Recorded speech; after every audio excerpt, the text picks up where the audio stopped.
More Olight. Today I've got the upgraded version of the i1R. This is the i1R2, upgraded with a couple new colors, updated for the flash sale. You can get one for free. If you've got some stuff with Olight, log on. I'll put some links down below. If you're catching this around the time of the flash sale, I believe you can get these for free. If not, later down the road, you may have to pay about $20 for one of these. They do come in 3 colors, black, orange, and a gray. I have got the orange here. And if you like keychain lights, this is a nice option. And this is upgraded from the i1R. The original version goes from 130 lumens to 150 lumens. We'll talk about the differences, but let's have a look at this light. You can see here the i1R is a rechargeable keychain light, which you attach to your keychain right back here. It's small, it's, as they say, pinky sized. Yep, it kind of is. And this has a rechargeable light, and I'm going to compare and contrast this a little bit to the original i1R. Size-wise, it is just ever so slightly longer. Not really gonna notice it in real world use, but ever so slightly longer.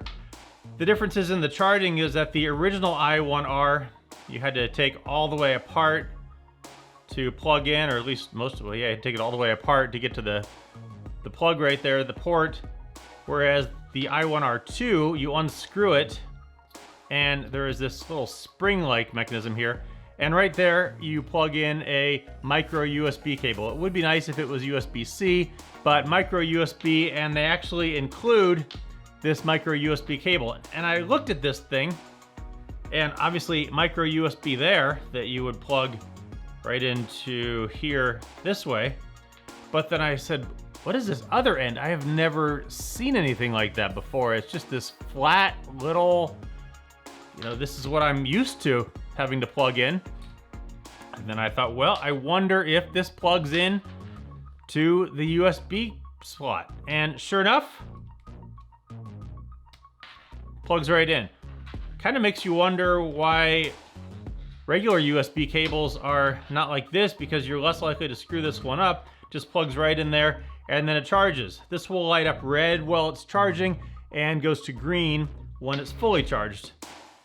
Seal it back up, pushing that little spring. There's an O-ring right here to give that IPX8 rating, and you screw it back down. The way this light functions is that if you tighten it just a little bit, it comes onto 5 lumens, and you tighten it all the way, it's 150 lumens. Previous light was 5 lumens and 130. This is 5 and 150. This had an 80 milliamp hour battery. This has a 7 milliamp hour battery. This went for 7 hours at 5 lumens. This goes for 6 hours at 5 lumens. This goes for 20 minutes at 130 lumens. This goes for 15 minutes at 150 lumens. Is there a noticeable difference in the beam between the two of these? The LED is a little bit different. The i1R2 has a 5-sided glowing chip scale LED. I'm not familiar with that, but that's what they say this LED is. And I will say that looking at these two side by side, there is a slight and noticeable difference. Even at the identical 5 lumen output, the i1R2 actually does appear a little bit brighter. The beam color in this is a little bit cooler, and the hotspot is more well defined as compared to the original i1R. There's the LED right in there. It looks like it's in a TIR lens, total internal reflection, but it still gives you a pretty focused hotspot.